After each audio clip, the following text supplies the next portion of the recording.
नमस्कार साथियों, कैसे हैं आप सब। आज मैं इस वीडियो में आपके लिए एक छोटा सा किस्सा लेकर आया हूँ। ठीक ही कहा है किसी ने कि घमंड किस बात का, ये इंसान घमंड किस बात का, मिट्टी से बना ये शरीर मिट्टी में मिल जाएगा एक दिन। मिट्टी से बना ये शरीर मिट्टी में मिल जाएगा एक दिन। घमंड किस बात का, गुरूर किस बात का।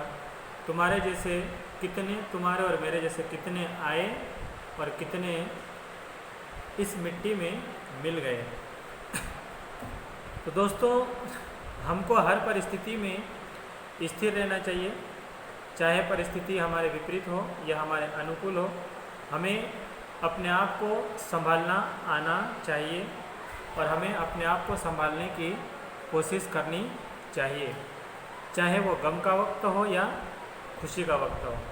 एक छोटा सा किस्सा है कि एक बार एक राजा अकबर ने अपने मंत्री बीरबल से कहा कि इस दीवार पर कुछ ऐसा लिखो कि जब मैं उसे गम के वक्त पढूं तो मुझे खुशी का एहसास हो, और जब मैं खुशी के वक्त पढूं तो मुझे गम का एहसास हो जाए। तो मंत्री ने उनकी आज्ञा का पालन करते हुए उस दीवार पर एक बहुत ही खूबसूरत वक्तव्य लिखा। यह खूबसूरत शब्द में एक लाइन लिखी। वो लाइन थी, ये वक्त गुजर जाएगा। इस लाइन को अगर गौर से पढ़े हम, ये वक्त गुजर जाएगा। वर्तमान परिस्थिति में कुछ इसी तरह की कंडीशन है। चारों तरफ अफरा तफरी का माहौल है, यानी कि एक डर सा माहौल पैदा हो गया है, डर सा बन गया है। तो हमें इस लाइन को याद करते हुए हमें आगे बढ़ते रहना चाहिए अपने कर्मपथ पर कि ये वक्त गुजर जाएगा।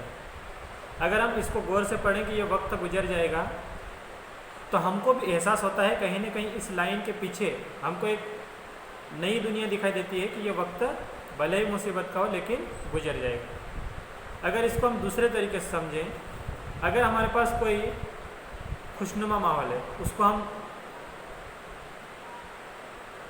अर्थ निकाल के देखते हैं, ये वक्त गुजर जाएगा। अगर हमारे पास कोई खुशी का माहौल है तो ये बात भी तय है कि वो खुशियाँ भी हमारे पास ज़्यादा समय रहने वाली नहीं है। इसलिए ना तो हमें गम में घबराना है और ना ही हमें खुशी में ज़्यादा अपना वक्त गंवाना है।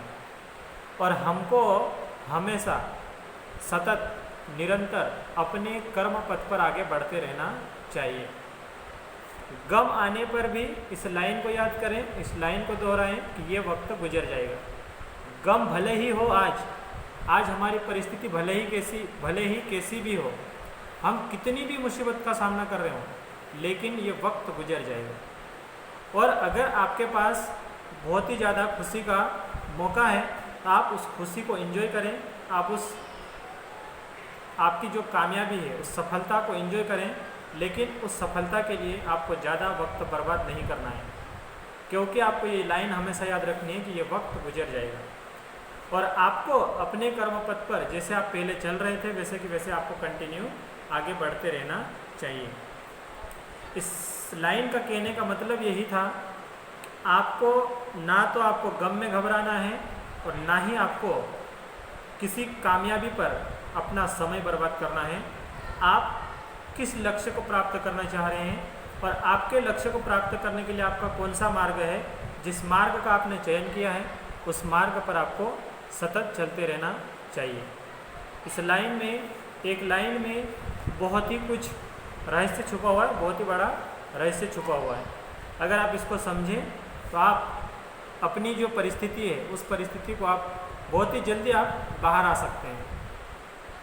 अगर आप बहुत ज़्यादा गम में हैं, यानी कि आप करियर में बहुत कुछ करना चाहते हैं लेकिन आपके पास आर्थिक समस्या है, तो इस लाइन को अगर आप गौर से पढ़ते हैं और उसको अर्थ निकाल कर देखते हैं कि ये वक्त गुजर जाएगा, लेकिन बिना संघर्ष किए ये वक्त भी नहीं गुजरेगा। इसलिए संघर्ष करते रहें। दिन रात, धूप छाँव, बरसात ठंड गर्मी, कोई सा भी मौसम हो, ये वक्त गुजर जाएगा। इसी वक्तव्य के साथ आगे बढ़ें और अपने कर्मपथ को कभी भी रुकने ना दें। अपने कर्मपथ पर सदैव चलते रहें। बस एक ही बात याद रहे कि ये वक्त गुजर जाएगा। अगर ज़्यादा गम है तो भी साइड में लगा दो, और ज़्यादा खुशी का माहौल है उसको भी साइड में लगा दो। अगर गम की बात करें तो वर्तमान में ऐसा लगता है कि कोरोना महामारी फैली हुई है, जिसके वजह से हम क्या करें, हमारे को कोई ऑप्शन नहीं है। तो आपको कोरोना महामारी से कोई मतलब नहीं है। कोरोना महामारी अगर आपको बीमारी हुई है तो आपको दिक्कत है, आपको उससे उबरने के जो समाधान हमारे स्वास्थ्य विभाग की टीम ने जो समाधान बताए उसका पालन करना है।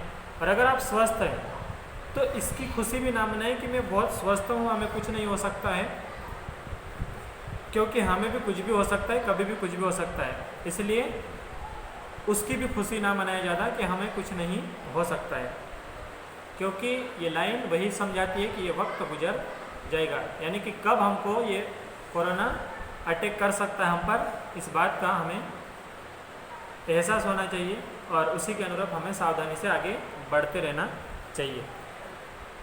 अब ये कंडीशन है कि जो हमारे जो स्टूडेंट लोग हैं उनमें खुशी का माहौल ये है कि ओपन बुक प्रणाली का जो आपको एग्ज़ाम देनी है, ओपन बुक सिस्टम वाला, तो उसमें आपके लिए दोनों बात है।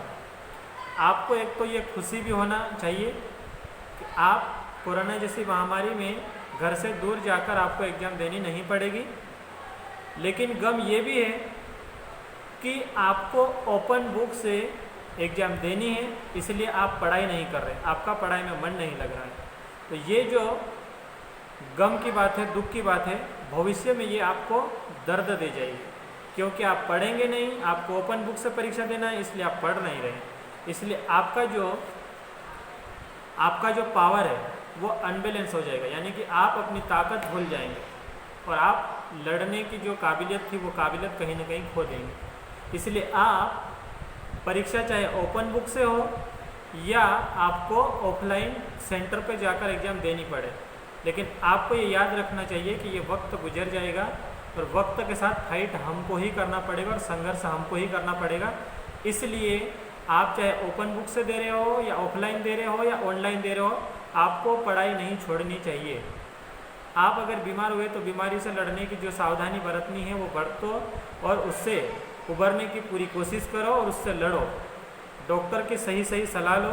अपने पड़ोसी में जो अपने पड़ोस में कोई अगर ऐसा मजबूर है तो उसकी मदद करो, लेकिन आपको अपना लक्ष्य आगे तक याद रखना है और उसी लक्ष्य पर हमेशा चलते रहना है। ये लाइन वही फिर से वो लाइन याद आती है कि ये वक्त गुजर जाएगा। मजबूरी में निकलने के लिए, ज़्यादा खुशियों में अपने आप को थोड़ा सा रोकने के लिए एक ही लाइन याद रहे कि ये वक्त गुजर जाएगा। ये लाइन किसी की भी हो लेकिन हमें बहुत कुछ सिखा के जाती है। धन्यवाद आप लोगों ने इस वीडियो को देखा उसके लिए, और अगर अच्छी लगी ये बात अच्छी लगे तो लिंक शेयर ज़रूर कर दें अपने दोस्तों के बीच में। धन्यवाद।